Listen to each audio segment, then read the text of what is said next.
Air pushes down in high pressure zones. It rises up in low pressure zones. This movement creates the wind we feel.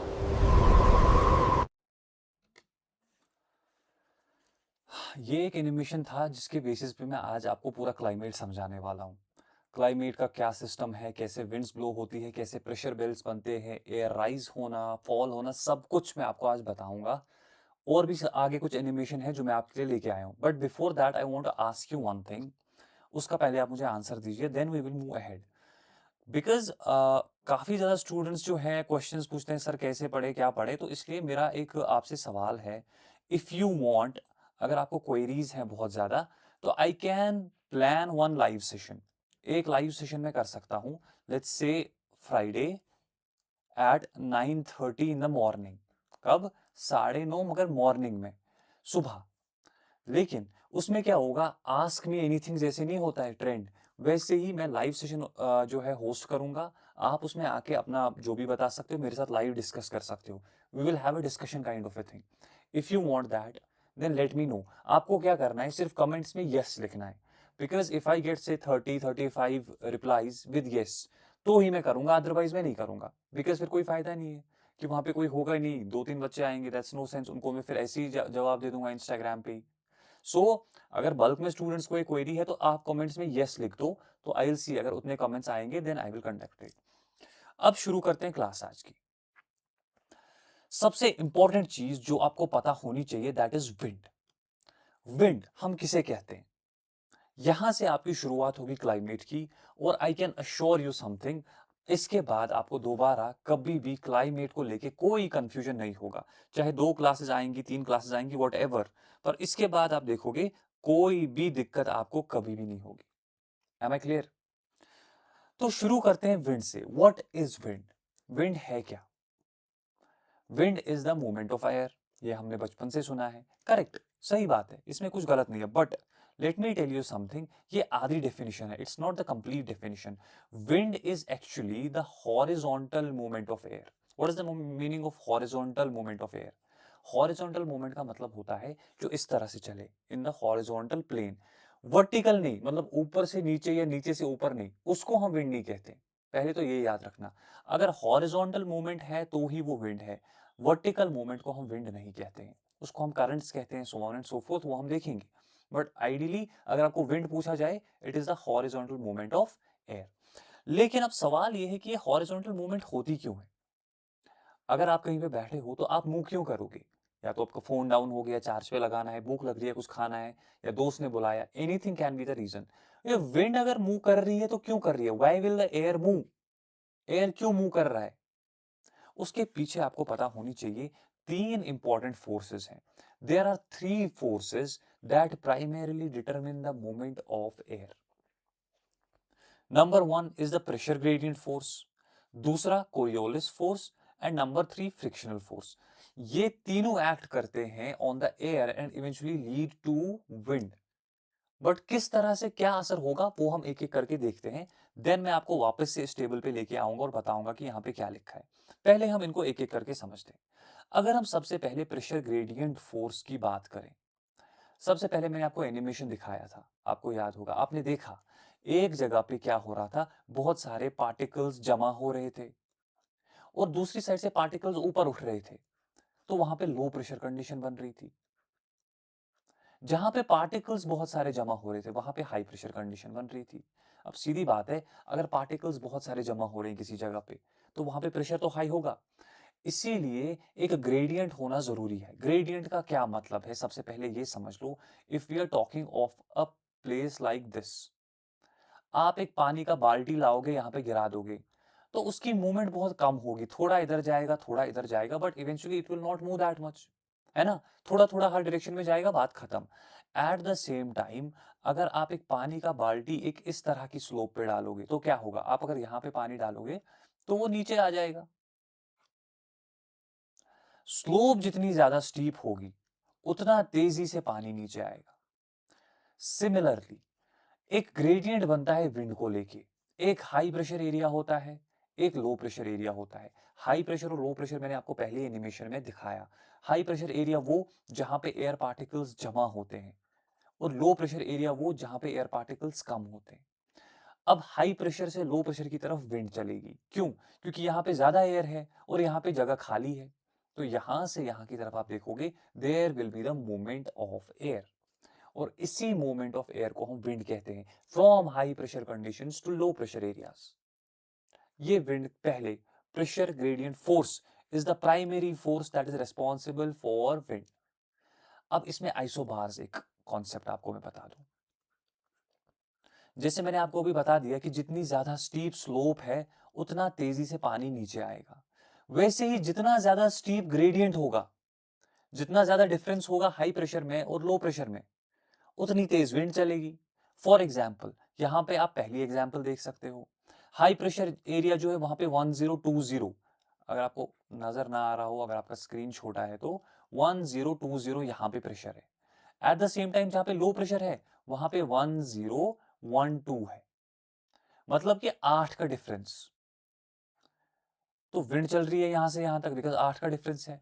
Eight the same time जब आप दूसरे वाले में देखते हो तो आपको डिफरेंस मिलता है, एक जगह पे 1020, दूसरी जगह पे 1004, मतलब डबल स्पीड होगी क्योंकि 16 का डिफरेंस है, तो स्पीड भी डबल होगी।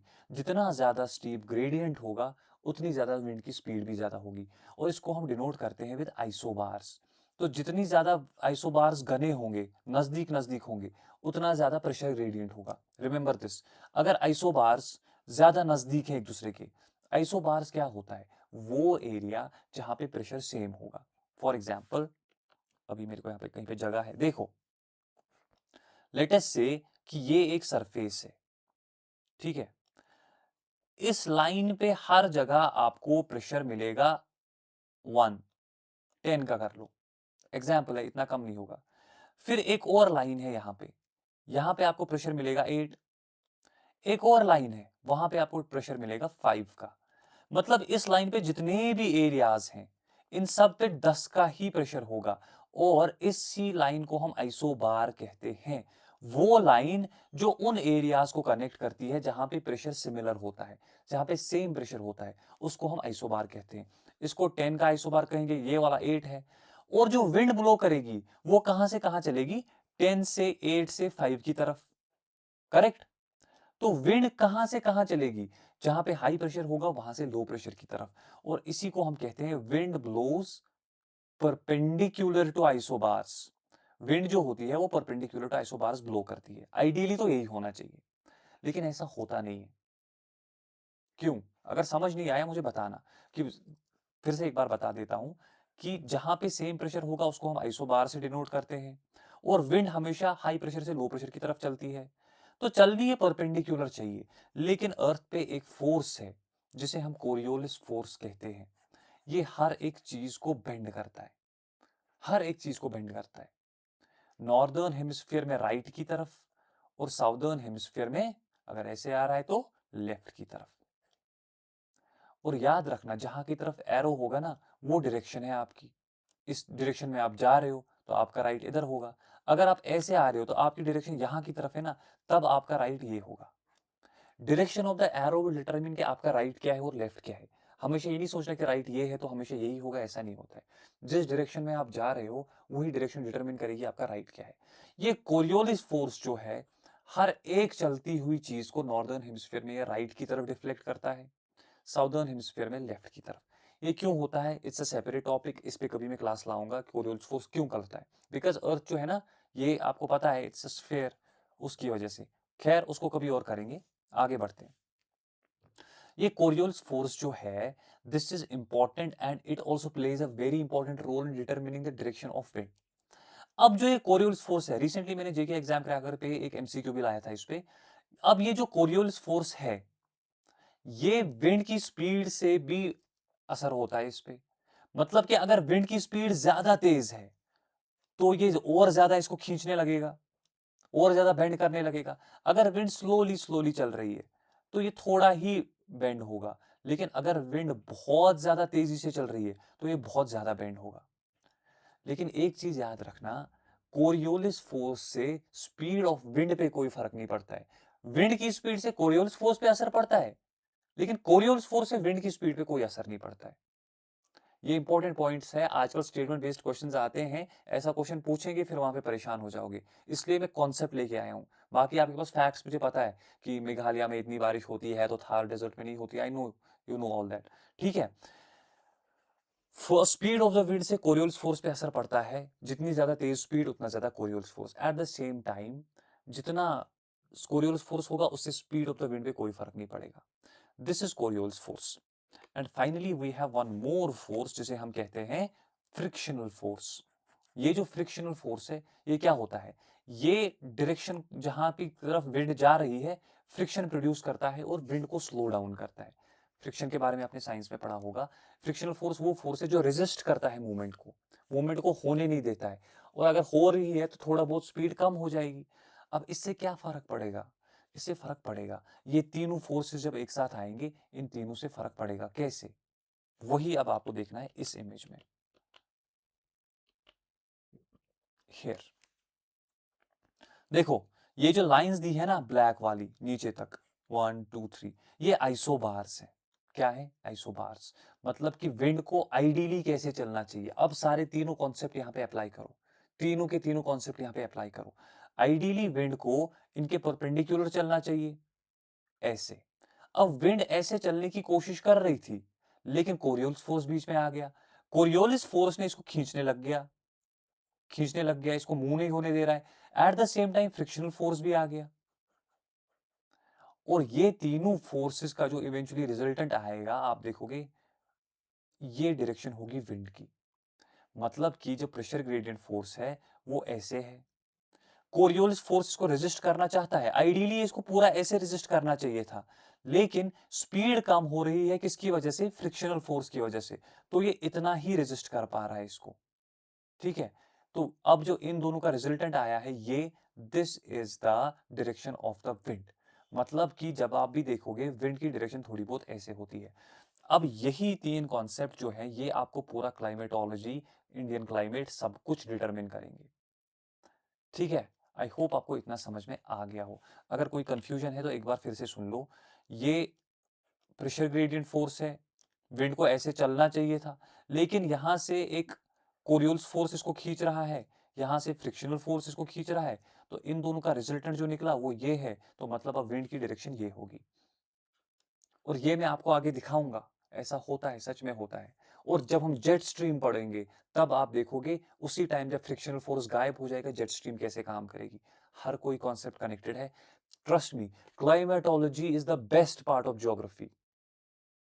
मैंने ज्योग्राफी बहुत ज्यादा पढ़ी है ऑनेस्टली कहूं तो, और क्लाइमेटोलॉजी से अच्छा पार्ट कोई है ही नहीं ज्योग्राफी में। अगर आपको समझ में आया, समझ में नहीं आया तो बताना, मैं अगली क्लास में 10 बार रिपीट करूंगा, लेकिन समझना जरूरी है, वरना आगे कुछ नहीं समझ आएगा।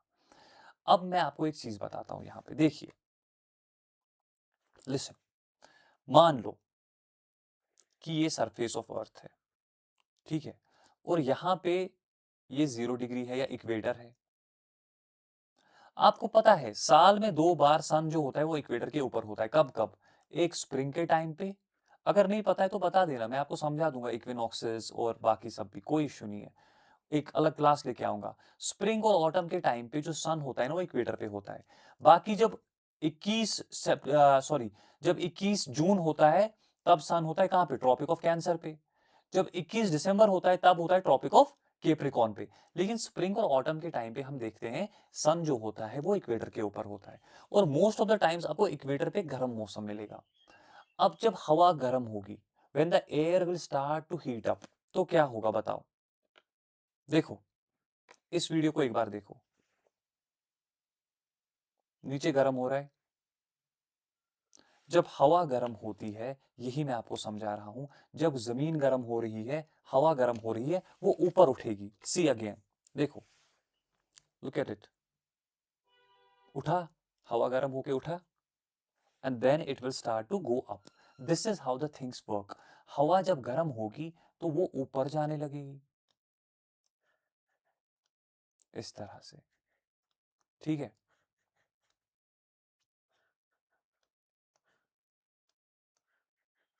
ये जब एयर ऊपर जाएगी ना, इवेंचुअली आप देखोगे ट्रोपोस्फेयर के पास पहुंचते पहुंचते ये एयर जो है ये डाइवर्ज होने लगेगी। क्यों, बिकॉज एक तो ऊपर जाके एकदम ठंड ठंड होती है तो हवा ठंडी होगी। अब अगर गर्म हवा ऊपर जाने लगेगी तो ठंडी हवा क्या है, वो तो डाइवर्ज होगी, इवेंचुअली आप देखोगे फिर वो नीचे भी आएगी बिकॉज ऑफ कोरियोल्स फोर्स। इसके बाद आप क्या करोगे, इसके बाद आपको देखने को मिलेगा, लिसन, अब इसके बाद क्या होगा, इसके बाद मैं आपको बताता हूं अब क्या होगा। अब आप ध्यान से देखना, एक एनिमेशन है, बहुत अच्छा एनिमेशन है जो आपको समझना बहुत जरूरी है। देखो, इसको प्यार से देखो, ये इक्वेटर का एरिया है, ये जो रीजन है ना, ये इक्वेटर का एरिया है, ठीक है, जो मैं ड्रॉ कर रहा हूं। यहां पे जो है रेड कलर का है ना, ये हवा ऊपर उठ रही है, जो मैंने आपको अभी दिखाया था, उठी, और ऊपर उठने के बाद फिर ये डाइवर्ज हो रही है इस तरह से। एक टाइम आएगा जब हवा ठंडी हो जाएगी, जब कोरियोल्स फोर्स की वजह से बेंडिंग इतनी ज्यादा हो जाएगी कि ये हवा नीचे आने लगेगी, क्योंकि अब हवा ठंडी हो गई है, ऊपर जाके जमा हो गई है, अब ये हवा नीचे आने लगेगी। और जिस जगह पे हवा नीचे आएगी, ये हम कह सकते हैं अराउंड 30 डिग्री होता है। नॉर्दर्न हेमिस्फीयर में भी और साउदर्न हेमिस्फीयर में भी, दोनों हेमिस्फीयर्स में ऐसा होता है, सिर्फ एक हेमिस्फीयर में ऐसा नहीं होता है, दोनों हेमिस्फीयर में ऐसा होगा। अभी मैं सिर्फ नॉर्दर्न का बोलूंगा, आप समझ लेना कि साउदर्न में भी सेम टू सेम होगा। Now listen to me very carefully, मैं आपको बता रहा हूं, जब ये हवा 30 डिग्री पे पहुंचेगी, ये 30 डिग्री पे पहुंच गई, अब आप जवाब दो कि क्या होगा। ये 30 डिग्री पे नीचे आ गई। एक बात बताओ, लॉजिकली बताओ, यहां पे हमने बोला कि लो प्रेशर कंडीशन बन गई। एक बात याद रखना, मैं सिर्फ एक हेमिस्फीयर का बता रहा हूं, यहां से भी सेम टू सेम चीज होगी, ठीक है। अब मैं सिर्फ एक साइड से ही बता रहा हूं, दूसरी साइड पे भी, यहां पे भी आपको देखने को मिलेगा, यहां पे लो प्रेशर कंडीशन बन गई क्योंकि हवा ऊपर जा रही है। लेकिन जब हवा नीचे आ रही है तो यहां पे तो फिर हाई प्रेशर कंडीशंस बनेंगे, मतलब यहां पे हाई प्रेशर हो गया, अब तो बन गया हाई प्रेशर, बिल्कुल सही बात है। अभी मैंने आपको सबसे पहले क्या बताया था, प्रेशर ग्रेडियंट के बारे में क्या समझाया था। जब भी एक जगह पे हाई प्रेशर होता है, दूसरी जगह पे लो प्रेशर होता है, तो विंड्स ब्लो करना स्टार्ट करती है। कहां से, हाई प्रेशर से लो प्रेशर की तरफ। मतलब क्या यहां से फिर ऐसे हवा चलने लगेगी? हाँ, क्यों नहीं चलेगी, बिल्कुल चलेगी। हाई प्रेशर से लो प्रेशर की तरफ हवा चलेगी, 110% चलेगी। और वो आप यहाँ पे देख सकते हो, ये जो आप यहाँ पे रेड कलर का देख रहे हो, ये वाला नीचे, दिस वन, ये वही है जो 30 डिग्री से कहां की तरफ आ रहा है, इक्वेटर की तरफ। लेकिन एक ट्विस्ट है यहाँ पे, ये हवा ऐसे सीधे नहीं आती है। क्यों? आना तो इसको सीधे चाहिए था, मैं भी मानता हूं प्रेशर ग्रेडियंट फोर्स है, लेकिन कोरियोल्स फोर्स इसको कहां की तरफ मोड़ेगा, नॉर्दर्न हेमिस्फीयर में कहां की तरफ मोड़ेगा, राइट की तरफ, हाँ या ना? See, this is the direction of, ideally wind की डायरेक्शन ये होनी चाहिए थी, लेकिन इसका राइट ये है, ऐसे। तो ये विंड जो है ना, ये कुछ इस तरह से मुड़ेगी, यहाँ पे इस तरह से आएगी, ना कि सीधे, कुछ इस तरह से, दोनों हेमिस्फीयर्स में, बिकॉज नीचे जो है ऐसे आ रही है। अब मुझे एक बात बताओ, यहाँ पे तो ये लेफ्ट लेफ्ट की तरफ बेंड होगी, तो ये इसका लेफ्ट हो गया, ऐसे ऐसे ऐसे होगी। यही हम कहते हैं, ये जब हवाएं यहाँ पे मिलती है ना, तो यहाँ पे हवा जब ऊपर उठती है, इसको कहा जाता है इक्वेटोरियल लो प्रेशर बेल्ट। क्यों लो प्रेशर बेल्ट कहा जाता है? बिकॉज यहाँ पे लो प्रेशर कंडीशंस डेवलप हो जाती है, बिकॉज ऑफ टेम्परेचर, गर्मी होती है, हवा गर्म होती है, ऊपर उठ जाती है, और फिर जाके 30 डिग्री पे जब वो नीचे आती है, हाई प्रेशर बनता है, उसको कहा जाता है सब ट्रॉपिकल हाई प्रेशर बेल्ट। वापस आ जाओ अपनी इस इमेज पे जो हम खुद बना रहे हैं, मतलब यहां पे हाई प्रेशर कंडीशन बना। एक और चीज है, अगर हम पोल्स की बात करें 90 डिग्री की, यहां पे ये 90 डिग्री है, 90 डिग्री पे क्या होगा, एक मिनट मैं इसका कलर चेंज करता हूं ताकि आपको कंफ्यूजन ना हो। मुझे बताओ 90 डिग्री पे अगर इक्वेटर पे गर्मी की वजह से हवा ऊपर उठी, तो इक्वेटर पे ठंड की वजह से क्या होगा, हवा नीचे आएगी, हाँ या ना? क्योंकि इक्वेटर पे गर्मी थी तो हवा ऊपर उठी, तो पोल्स पे हवा नीचे आएगी ना, ऑफ कोर्स। और नीचे जब आएगी तो यहाँ पे हाई प्रेशर कंडीशन बनेगी।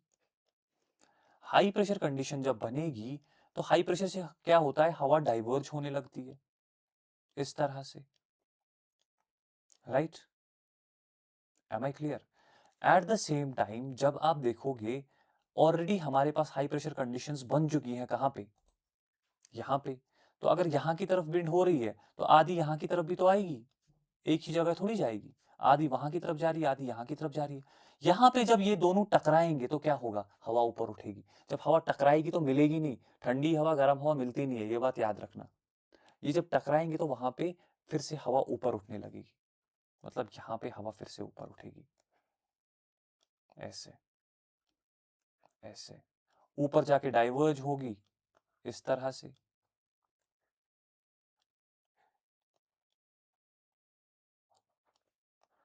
इसको हम कहते हैं ट्राई मेरिडाइनल सर्कुलेशन, और इसी पे आपका पूरा जो क्लाइमेट है डिपेंड करता है। चाहे वर्ल्ड क्लाइमेट पढ़ो, इंडिया का क्लाइमेट पढ़ो, किसी भी इलाके का क्लाइमेट पढ़ो। क्यों? क्योंकि एक चीज हमेशा याद रखना, जब भी हवा ऊपर जाती है तो वो बादल बनाती है, क्योंकि हवा ऊपर जाएगी ठंडी होगी बारिश हो जाएगी, इसलिए आपको इक्वेटर पे हमेशा बारिश मिलेगी। जब भी हवा नीचे आती है तो नीचे हाई प्रेशर की वजह से आपको देखने को मिलेगा ड्राई कंडीशंस होती है, और इसीलिए आप देखोगे ड्राई कंडीशंस आपको देखने को मिलेगी 30 डिग्री के अराउंड, हमेशा डेजर्ट्स बहुत सारे। यहाँ पे 60 डिग्री के आसपास, 66 के पास आपको फिर से, ये पेन को कुछ हो गया, 66 के पास आपको फिर से बादल बनते हुए दिखेंगे। अब इनको हम एक नाम देते हैं, इसको हम हार्डले सेल कहते हैं, इसको हम फेरल सेल कहते हैं, और इसको हम पोलर सेल कहते हैं। ये आप याद रखोगे कि सर्कुलेशन कैसे होती है। इमेज हमेशा ऐसे ही बनाना, जब भी बनानी होगी, अगर आप कल को बनानी पड़े, कि ये ऊपर फिर थोड़ा नीचे नीचे आते हुए थोड़ा ऐसे, क्योंकि हमारा ट्रोपोस्फेयर ऐसे ही है, आपको पता है, मैंने आपको शायद बताया है। ये ट्रोपोस्फेयर जो है ना हमारा, कुछ इस तरह से है, वो सीधे ऐसा नहीं है। जो हमारा ट्रोपोस्फेयर लेयर ऑफ एटमॉस्फेयर है वो इसी तरह से। और दिस इज द रीजन, कल को जब मैं आपको जेट स्ट्रीम्स पढ़ाऊंगा आपको समझ में आएगा कि जेट स्ट्रीम्स क्यों बनती है। ऐसे वैसे नहीं बनती कि हवा उठेगी और जेट स्ट्रीम बन गई, ऐसा नहीं होता है। जेट स्ट्रीम का एक प्रॉपर लॉजिक है जो आपको समझना है। हम नॉर्मली क्या समझते हैं, जेट स्ट्रीम वो हवा है जो ऊपर चल रही है, तो ऊपर तो ये वाली हवा चल रही है, तो क्या ये जेट स्ट्रीम है, ये चल रही है, ये चल रही है, ये चल रही है? No no no, jet stream के पीछे एक लॉजिक है जो मैं आपको अगली क्लास में बताऊंगा, शायद आज तो नहीं हो पाएगा। तो ये है ट्राई मेरिडाइनल सर्कुलेशन, जिसकी बेसिस पे आप देखोगे एटमॉस्फेयर के सारे फिनोमेना होते हैं। अगर आप यहाँ पे देखोगे, इसको देख लो, प्यार से देखो, ये जो मैंने आपको ये सेल बना के दी है, this is Hadley cell. Colour change करता हूं, शायद विजिबल नहीं है, 1 सेकेंड, थोड़ा येलोविश कर दे तो नजर आएगा। ओके, देखो ये हार्डले सेल है, इसके ऊपर आप जाओगे, दिस इज सब ट्रॉपिकल हाई प्रेशर बेल्ट, ये सब पोलर लो प्रेशर बेल्ट है। मतलब कि यहाँ पे हाई प्रेशर बन गया क्योंकि हवा नीचे आ गई। अब यहां से हवा को ऊपर की तरफ जाना, इधर की तरफ, तो कैसे जाएगी, ऐसे क्यों जाएगी, ऐसे क्यों जाएगी? क्योंकि ये राइट की तरफ बेंड हो रही है। देखो नॉर्मली ऐसे जानी चाहिए थी, लेकिन राइट ऐसे जा रही है ना, तो इस तरह से चलेगी। फिर पोल से और हवा जब आएगी यहाँ की तरफ, तो ये यहाँ पे फिर से हवा ऊपर उठेगी, इस तरह से यहाँ पे हवा फिर से ऊपर उठेगी, और यहाँ पे हमको देखने को मिलेगा कि यहाँ पे आपको लो प्रेशर कंडीशंस मिलेंगी। ये आपको इस इमेज से और ज्यादा क्लियर हो जाएगा जो मैंने आपके लिए बनाई। इक्वेटर पे हवा उठी, ऊपर गई, यहाँ पे क्लाउड्स बन गए, फिर यहाँ पे 30 डिग्री पे हवा नीचे आई तो एरिड कंडीशंस बन गई, फिर से यहाँ पे हवा टकराई ऊपर उठी तो आपको देखने को मिलेगा फिर से क्लाउड्स बन गए, और पोल्स पे फिर से हवा नीचे आएगी। यही अगर आप इस इमेज से देखोगे तो आपको और ज्यादा क्लियर हो जाएगा। 1 सेकेंड रुको, देखो अब इसको ध्यान से, यहाँ पे ये जो है दिस इज 0 डिग्री, यहाँ पे इधर से भी ये व्हाइट कलर के एरो देखो, ऐसे विंड्स आ रही है, यहाँ से ऐसे आ रही है। फिर उसके बाद यहाँ पे हवा ऊपर उठती है, और आधी हवा यहाँ की तरफ गई और आधी हवा यहाँ की तरफ चली गई। फिर यहाँ पे 30 डिग्री के पास ही नीचे आ गई, यहाँ से भी 30 डिग्री के पास नीचे आ गई। जब नीचे आई तो यहाँ पे हाई प्रेशर कंडीशंस बन गई। हाई प्रेशर कंडीशन बनी तो आप देखोगे ऊपर की तरफ ऐसे विंड्स जाने लगी, क्योंकि राइट की तरफ मुड़ेंगी। और नीचे जब आप देखोगे तो ये लेफ्ट की तरफ मुड़ेंगी। इसकी डायरेक्शन थोड़ी गलत हो गई है, ideally it should have been like this, ठीक है, ऐसे थोड़े एरोस टेढ़े मेढ़े हैं, पर कोई बात नहीं। फिर जब यहां से पोल से हवा आई तो यहाँ पे आप देखोगे पोल्स के पास फिर से हवा ऊपर उठेगी, और इस तरह से सर्कुलेशन जो है पूरी कंप्लीट होती है एटमॉस्फेयर की। ये भी आपके लिए ज्यादा बेटर है अगर आप इसको देखोगे। इस बेल्ट को हम कहते हैं इक्वेटोरियल लो प्रेशर बेल्ट या डोल्ड्रम, क्योंकि यहाँ पे बारिश होती रहती है। लास्ट में एक क्वेश्चन है मेरे पास, मैं आपसे पूछना चाहूंगा, ठीक है। यहाँ से हवाएं आ रही हैं, यहाँ पे जब हवा नीचे उतरी थी यहाँ पे हाई प्रेशर कंडीशन बनी, तो हमने इसको क्या कहा, सब ट्रॉपिकल हाई प्रेशर या हॉर्स लैटिट्यूड।